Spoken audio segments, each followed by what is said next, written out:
Batu Pahat daerah makmur, sungai mengalir ke Kuala. Dari simpang kanan dan kiri, di hulu sungai kampunglah Medan. Parit Sulong, Pekanan Permai, Bukit Pasir dan Tongkang Pecah.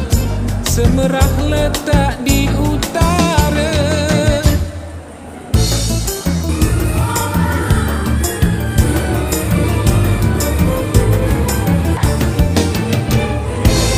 Bandar Pengaram tempat berniaga, ramai yang membeli belah di sana. Pisang salai di Paritlah Raja, air hitam tempat pelancong. Gunung Banang tinggi mengawan, nampak darilah Bukit Soger. Istana hinggap Sultan Johor, Raja Adil daerah makmur. Seri daging utuh berbeza, tengik Selarang tak kurangnya. Minyak beku di Batu Pahat, nama diberi sempenanya.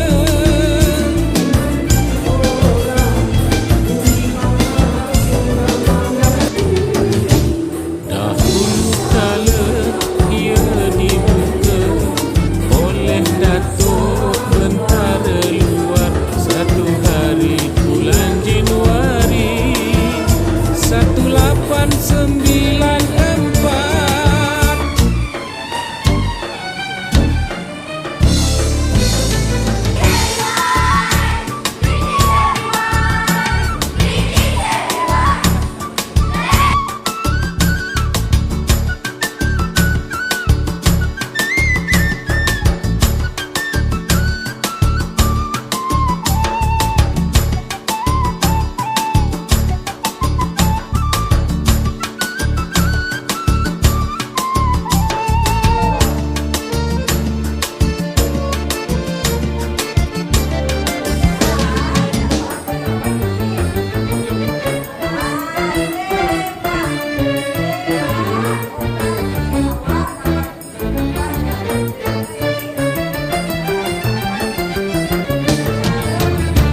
Di hulu sungai kampunglah Medan.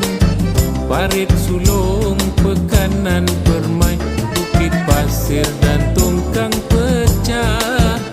Semerah letak di utara.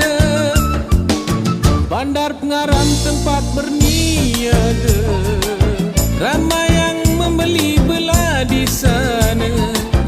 Pisang salai di Paritlah Raja, air hitam tempat pelancong.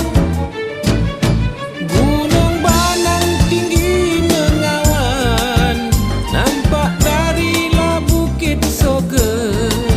Istana hinggap Sultan Johor, Raja Adil daerah makmur. Seri gading utuh terbina, rengit Selarang tak kurangnya. Minyak beku di Batu Pahat, nama diberi sempenanya.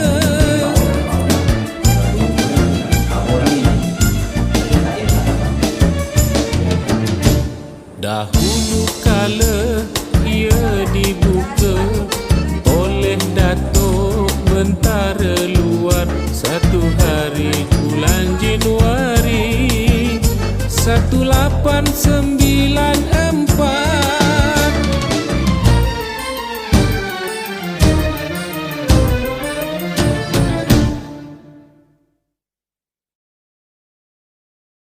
Bahagiamu cukup untukku, mencintamu dari jauh.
jauh.